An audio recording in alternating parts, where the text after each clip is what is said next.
Nah, berikutnya tentang menstruasi. Apa itu menstruasi? Menstruasi ini tiada lain adalah proses peluruhan dinding rahim beserta sel telur yang tidak dibuahi. Nah, siklus dari menstruasi ini 28 hari, berbeda untuk setiap orangnya. Namun ini untuk siklus rata-ratanya untuk pada wanita normal. Nah, pada menstruasi juga dipengaruhi oleh beberapa hormon. Di sini ada hormon estrogen yang berperan memicu dinding rahim untuk menebal, juga nanti yang memicu pengeluaran FSH dan LH.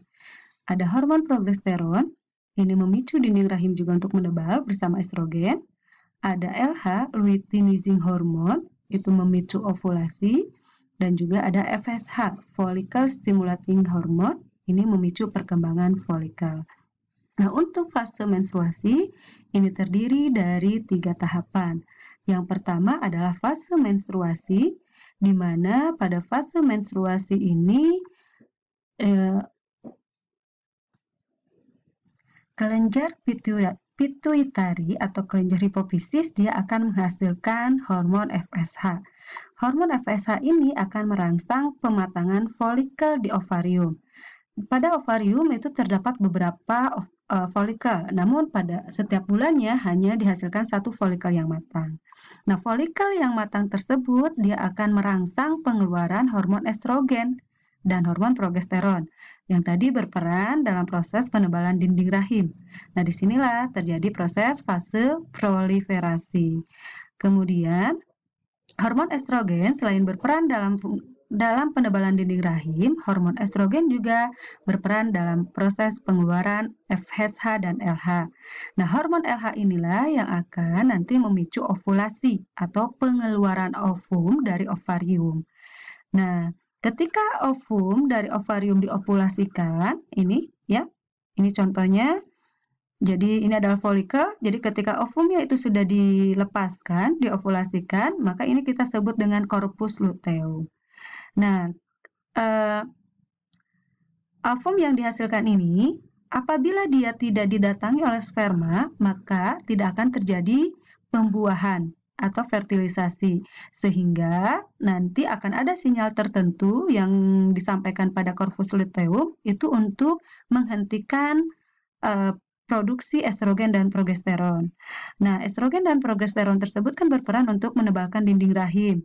Nah, kenapa dinding rahim ini ditebalkan? Tadi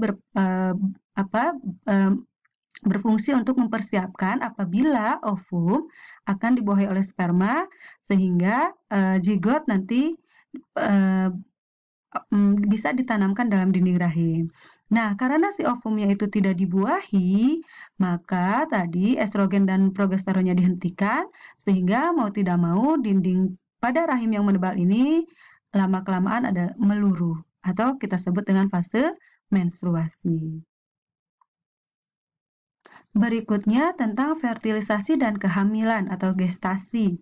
Nah, fertilisasi ini adalah proses peleburan inti sel sperma dengan inti sel telur atau ovum. Terjadi di tuba Fallopi atau ovidu. Jadi ini sel telur, ya, kemudian sel sperma melebur, dia nanti akan membentuk zigot. Nah, ini kita lihat. Ini ovarium. Dia menghasilkan sel telur, kemudian diovulasikan atau dilepaskan, ditangkap oleh fimbriae, kemudian nanti sel telur di sini akan bergerak, ya.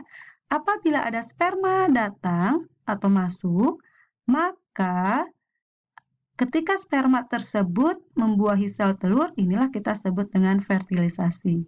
Dan fertilisasi ini nanti akan menghasilkan zigot. Kemudian nanti zigot tersebut akan bergerak sambil melakukan proses pembelahan sel, ya, bergerak menuju pada dinding rahim.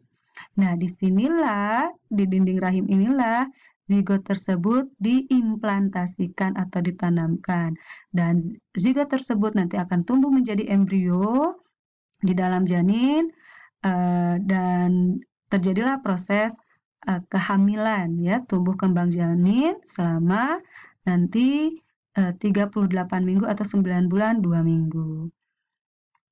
Nah, berikutnya Nah, tadi anak-anak setelah embrio tersebut menempel di dinding rahim atau terjadi proses implantasi di rahim, ini ada gambaran tentang bagian-bagian rahim dan juga embrio. Jadi anak-anak, embrio di dalam rahim itu dilindungi oleh cairan yang kita sebut dengan cairan amnion. Ya, nah cairan amnion ini dia yang akan melindungi embrio dari benturan. Kemudian juga cairan ini akan memberikan ruang gerak bagi embrio. Cairan amnion ini juga memberikan nutrisi bagi janin dan juga cairan ini menjadi inkubator atau penjaga suhu untuk embrio. Juga cairan amnion inilah yang nanti akan membantu proses kelahiran.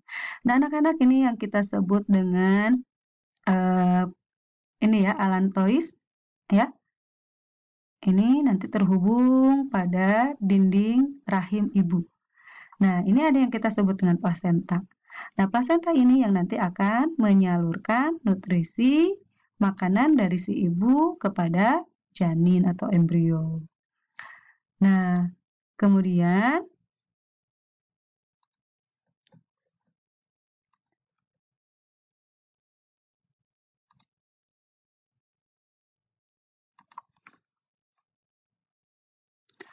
perkembangan janin, ini ada gambaran anak-anak, perkembangan janin mulai dari usia 1 bulan sampai nanti usia 9 bulan yang siap untuk dilahirkan.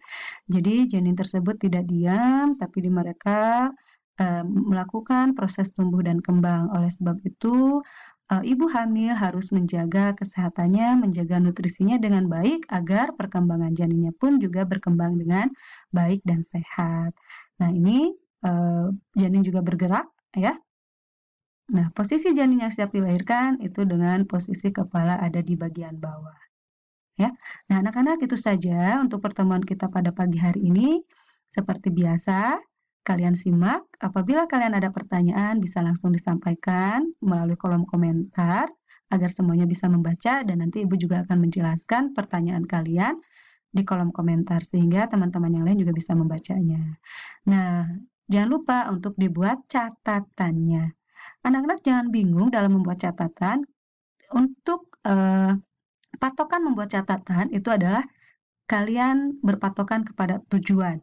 Jadi tujuan pembelajaran kita hari ini tuh apa? Berarti kalian harus memahami dari topik-topik tersebut. Nah, catatannya dibuat sesuai dengan tujuan pembelajarannya. Ya, jangan lupa dikirimkan melalui Google Classroom yang sudah Ibu sediakan.